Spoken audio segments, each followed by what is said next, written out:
Big boss season 10 ರ ಸ್ಪರ್ಧಿ ವರ್ತೂರ್ ಸಂತೋಷ್ ವಿರುದ್ಧ ಇದೀಗ ಆರೋಪ ಕೇಳಿ ಬಂದಿದ್ದು, ಹಳ್ಳಿಕಾರ್ ಎಂಬ ಹೆಸರಲ್ಲೇ ಗುರುತಿಸಿಕೊಂಡಿದ್ದ ವರ್ತೂರ್ ಸಂತೋಷ್ಗೆ ಇದೀಗ ಆ ಹೆಸರೇ ಮುಳ್ಳಾಗಿದೆ. ಬಿಗ್ ಬಾಸ್ ಕನ್ನಡ ಸೀಸನ್ 10 ರ ರಿಯಾಲಿಟಿ ಶೋನಲ್ಲಿ ಸ್ಪರ್ಧಿಸುತ್ತಿರುವ ವರ್ತೂರ್ ಸಂತೋಷ್ ಅವರು ಹಲವು ವಿವಾದಗಳನ್ನ ಮೈ ಮೇಲೆ ಎಳೆದುಕೊಂಡಿದ್ದಾರೆ. ಈ ಮೊದಲು ಹುಲಿ ಉಗುರು ಧರಿಸಿದ್ದ ಪ್ರಕರಣದಲ್ಲಿ ಅವರು ಜೈಲು ಸೇರಿದ್ದರು. ಈಗ ಅವರ ಮೇಲೆ ಇನ್ನೊಂದು ಆರೋಪ ಎದುರಾಗಿದೆ. ಹಳ್ಳಿಕಾರ್ ಹೆಸರನ್ನ ದುರುಪಯೋಗ ಮಾಡಲಾಗಿದೆ ಎಂದು ಕೆಲವರು ಆರೋಪಿಸಿದ್ದಾರೆ. ಬಿಗ್ ಬಾಸ್ ಸೀಸನ್ 10 ರ ಸ್ಪರ್ಧಿ ವರ್ತೂರ್ ಸಂತೋಷ್ ವಿರುದ್ಧ ಇದೀಗ ಆರೋಪ ಕೇಳಿಬಂದಿದ್ದು, ಹಳ್ಳಿಕಾರ್ ಎಂಬ ಹೆಸರಿನಲ್ಲಿ ಗುರುತಿಸಿಕೊಂಡಿದ್ದ ಸಂತೋಷ್ಗೆ ಇದೀಗ ಆ ಹೆಸರೇ ಮುಳ್ಳಾಗಿದೆ. ವರ್ತೂರ್ ಸಂತೋಷ್ ಹಳ್ಳಿಕಾರ್ ಹೆಸರು ಬಳಸಿರುವುದಕ್ಕೆ ಭಾರಿ ವಿರೋಧ ವ್ಯಕ್ತವಾಗಿದೆ. ಹಳ್ಳಿಕಾರ್ ಎಂಬ ಹೆಸರು ಯಾದವ ಜನಾಂಗಕ್ಕೆ ಸೇರದಾಗಿದೆ. ಹೀಗಾಗಿ ವರ್ತೂರ್ ಸಂತೋಷ್ ಆ ಹೆಸರು ಬಳಸಬಾರದು. ಇನ್ನು ಮುಂದೆ ವರ್ತೂರ್ ಸಂತೋಷ್ ಹಳ್ಳಿಕಾರ್ ಹೆಸರು ಬಳಸಿದರೆ ಯಾದವ ಜನಾಂಗ ಹೋರಾಟ ಮಾಡುತ್ತೇವೆ ಎಂದು ಬೆಂಗಳೂರು ಗ್ರಾಮಾಂತರ ಜಿಲ್ಲೆಯ ದೊಡ್ಡಬಳ್ಳಾಪುರ ತಾಲೂಕಿನ ಘಾಟಿ ಸುಬ್ರಹ್ಮಣ್ಯದಲ್ಲಿ ವರ್ತೂರ್ ಸಂತೋಷ್ಗೆ ಯಾದವ ಮುಖಂಡ ಎಚ್ಚರಿಕೆ ನೀಡಿದ್ದಾರೆ. ಯಾದವ ಸಮಾಜಕ್ಕೆ ಸೇರಿರ್ತಕ್ಕಂಥದ್ದು ಅಂತ ಹೇಳಕ್ ಬಯಸ್ತೇನೆ. ಯಾಕಂದ್ರೆ ಯಾದವ ವಂಶಸ್ಥರು ಏನಿದ್ದಾರೆ, ಹಸುಗಳು ಮೇಯಿಸಕತ್ತ ಮೂಲ ಕಸಬಾಗಿರೋದ್ರಿಂದ ಈ ಒಂದು ಹಳ್ಳಿಕಾರ್ ತಳಿ ಸುಮಾರು ಯಾದವ ಸಮುದಾಯ ಎಲ್ಲ ಇಡೀ ರಾಜ್ಯ ದೇಶದ ವ್ಯಾಪ್ತಿಗೆ ಸಾಕಿರ್ತಕ್ಕಂಥ ಯಾದವ ಸಮುದಾಯ ಅತಿ ಹೆಚ್ಚು. ಆದ್ರಿಂದ ಈ ಒಂದು ತಳಿಯ ಯಾದವ ಸಮಾಜಕ್ಕೆ ಸೇರಿರ್ತಕ್ಕಂಥದ್ದು.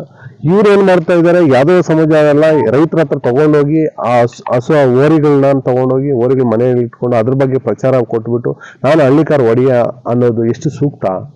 ಅದು ಬಿಟ್ಟು ಈ ನಡುವೆ ತುಂಬಾ, ಯಾಕಂದ್ರೆ ಸೋಷಿಯಲ್ ಮೀಡಿಯಾದಲ್ಲಿ ಅವರು ಒಂದು ಹಳ್ಳಿಕಾರ್ ಟೀಮ್ ಏನಿದೆ ಯಾರ್ದು ವರ್ತೂರ್ ಸಂತೋಷ್ ಬೆಂಬಲಿಗರು ಅವ್ರದ್ದೊಂದು, ಅವರ ವಿರುದ್ಧ ಇನ್ನೊಂದು ಟೀಮ್ನ ಏನು ಪ್ರಚಾರ ಏನು ಮಾಡ್ತಾ ಇರ್ತಕ್ಕಂಥದ್ದು, ಅದು ಯಾದವ ಸಮುದಾಯಕ್ಕೆ ಧಕ್ಕೆ ತರ್ತಕ್ಕಂಥ ಒಂದು ಕೆಲಸ ಮಾಡ್ತಾ ಇರ್ತಕ್ಕಂಥದ್ದು. ನಾನು ಅವ್ರಿಗೆ ಹೇಳಕ್ಕೆ ಎರಡೂ ಗುಂಪುಗಳು ಹೇಳಕ್ಕೆ ಇಷ್ಟಪಡ್ತೇನೆ. ದಯವಿಟ್ಟು ಈ ಯಾದವ ಮೂಲ ಕಸಬಿರ್ತಕ್ಕಂಥ ಹಸು ಮುಂದೆ ಇಟ್ಕೊಂಡು ನೀವು ಅವ್ರ ಬಗ್ಗೆ ಹೀಳಾಯಿಸೋದು, ಇವ್ರ ಬಗ್ಗೆ ಹೀಳಾಯಿಸೋದು ಈ ಕೂಡಲೇ ನಿಲ್ಲಿಸಬೇಕು. ಇದು ಯಾದವ ಸಮಾಜಕ್ಕೆ ಒಂದು ಧಕ್ಕೆ ತರ್ತಕ್ಕಂಥ ಕೆಲಸ ಮಾಡ್ತಾ ಇದ್ದೀರಾ. ಹೀಗೆ ಮುಂದುವರೆದು ನಾವು ಕಾನೂನು ಹೋರಾಟ ಮಾಡಬೇಕಾಗುತ್ತೆ ಅಂತ ನೇರವಾಗಿ ಹೇಳ್ತಾ ಇದ್ದೀವಿ. ಯಾಕಂದ್ರೆ ನಿಮ್ಮ ಸಮುದಾಯದ ಬಗ್ಗೆ ಇದೇ ತರ ಮಾತಾಡಿದ್ರೆ ನೀವು ಸುಮ್ಮನೆ ಇರ್ತೀರಾ. ಯಾಕಂದ್ರೆ ನೀವು ಮೂಲ ಯಾವ ಸಮುದಾಯದವರು? ಕ್ಷತ್ರಿಯ ಮೂಲ ಕಸಬು ಯಾವುದು? ಕರ್ಗ ಒಡೆಯ ಅಂತ ನೀವು ಇಟ್ಕೋಬಹುದು. ನಮ್ಗೇನು ಅಭ್ಯಂತರ, ನಾವೇನು ಅದಕ್ಕೇನು ಅಬ್ಜೆಕ್ಷನ್ ಮಾಡಕ್ ಬರೋದಿಲ್ಲ.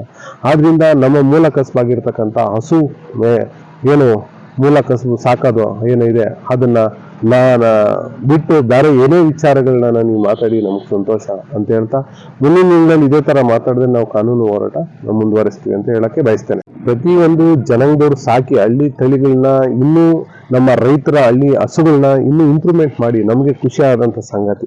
ನಾನು ಏನು ಹೇಳಕ್ ಬಯಸ್ತೇನೆ ಅಂದ್ರೆ, ಮೂಲ ನಮ್ಮ ಜಾತಿ ಮೂಲ ಯಾವುದು? ಹಸುಗಳಂತ ಸಾಕ್ತದೆ. ಹಸುಗಳು ಅತಿ ನೀವು ಸಮೀಕ್ಷೆ ಬೇಕಾದ್ರೆ ಮಾಡ್ಬೋದು. ಹಸುಗಳು ಅತಿ ಹೆಚ್ಚಿಗೆ ಯಾರು ಸಾಕ್ತಾ ಇದಾರೆ ಅಂತ ನೀವು ಸಮೀಕ್ಷೆ ಮಾಡಿ ಅಂತವ್ರು ಬೇಕಾದ್ರೆ ನೀವು ಗುರುತಿಸಿ ಇವರೇ ಹಳ್ಳಿಕಾರ್ ಒಡೆಯ ಅಂತೇಳಿ ಮಾಡಿದ್ರು ನಮ್ಗೆ ಮಾಧ್ಯಮ ಮುಖಾಂತರ ನಮ್ಗೆ ತುಂಬಾ ಇನ್ನೂ ಖುಷಿ ಆಗದಂತ ಸಂಗತಿ. ಯಾಕಂದ್ರೆ ನಮ್ಮ ಉದ್ದೇಶ ಇಷ್ಟೇ, ಹಳ್ಳಿಕಾರು ಉಳಿಬೇಕು, ಬೆಳೆಸ್ಬೇಕು ಅನ್ನೋದೇ ನಮ್ಮ ಮೂಲ ಉದ್ದೇಶ. ಹಸುಗಳನ್ನ ಉಳಿಸ್ಬೇಕು ಅಂತಾನೆ ನಮ್ದು ಮೂಲ ಉದ್ದೇಶ ಆಗಿರೋದ್ರಿಂದ, ಮೂಲ ಕಸಬಾಗಿರೋದ್ರಿಂದ ನಮ್ಗಿನ್ನೂ ಖುಷಿ ಆಗಂತ ಸಂಗತಿನೇ. ಹಳ್ಳಿಕಾರ್ ಅನ್ನೋ ಹೆಸರು ಚೆನ್ನಾಗಿ ಚಾಲ್ತಿ ಬಂದಿದ್ದು ವರ್ತೂರ್ ಸಂತೋಷದಿಂದ. ಅದು ನಿಮ್ಗೆ ತಪ್ಪು ಮಾಹಿತಿ. ಅದಕ್ಕೆ ಮುಂಚೆ ನೀವು ನೋಡ್ಬೋದು, ಬೇಕಾದ್ರೆ ನಿಮ್ಗೆ ವಿಡಿಯೋಸ್ ನಿಮ್ಗೆ ಬೇಕಾದ್ರೆ ನಾನು ತಲುಪಿಸ್ತೀನಿ ಬೇಕಾದ್ರೆ. ಅದಕ್ಕೆ ಮುಂಚೆ ನಮ್ಮವರೇ, ನಮ್ಮ ಕುಲ ಬಾಂಧವರು ಹಳ್ಳಿಕಾರ್ ಸ್ಪರ್ಧೆ ಅಂತ ಹೇಳ್ಬಿಟ್ಟು ಇಟ್ಟಿದ್ದಾರೆ. ಎಲ್ಲಿ? ಸುಂಕದಕಟ್ಟೆಯಲ್ಲಿ 1 ಲಕ್ಷ ರೂಪಾಯಿ ಬಹುಮಾನ, ಗಾಡಿ ಪ್ರತಿಯೊಂದು ಇಟ್ಟು ನಮ್ಮ ಸಮುದಾಯದವ್ರೆ. ನಾವೇ ಅವ್ರಿಗೆ ಹಳ್ಳಿಕಾರ್ ಅಂತ ಕರೆದಿಲ್ಲ. ಈ ಸೆಂಟ್ರಲ್ ಬಂದ್ ಮೊನ್ನೆ ಎಲ್ಲ ಹಳ್ಳಿಕಾರ್ದು ಒಂದು ಪ್ರೋಗ್ರಾಮ್ ಮಾಡ್ಬಿಟ್ಟು ನಾನೇ ಹಳ್ಳಿಕಾರ್ ಒಡೆಯ ಅನ್ಸ್ಕೊಳ್ಳೋದು ಎಷ್ಟು ಸೂಕ್ತ? ಅದು ಯಾರು ಕೊಟ್ಟವ್ರು? ಯಾರು? ಇದು ಯಾದವ ಹಸುಗಳು ಮೂಲ ಸಾಕ್ತಕ್ಕಂಥ ಸಮುದಾಯ ಯಾದವ ಸಮುದಾಯ ಕಡೆಯಿಂದ ಏನೋ ಅವ್ರು ಕೊಟ್ಟಿದಾರ? ನಮ್ಮ ರಾಜ್ಯಾಧ್ಯಕ್ಷ ಕೊಟ್ಟಿದಾರ? ನಮ್ಮ ರಾಜ್ಯಾಧ್ಯಕ್ಷರೇ ನಮಗೆ ಯಾವ್ದು ಕೂಡ ಕೊಟ್ಟಿಲ್ಲ. ಅದಕ್ಕಂದ್ಬಿಟ್ಟು ನಾವು ಹಳ್ಳಿಕಾರ್ ಒಡೆಯ ಅಂತ ನಾವು ಅನ್ಸ್ಕೊಳ್ಳಲ್ಲ. ಇಡೀ ಯಾದವ ಸಮಾಜ ಎಲ್ಲರೂ ಹಳ್ಳಿಕಾರ್ ಹಸುಗಳ ಒಡೆಯರೆ.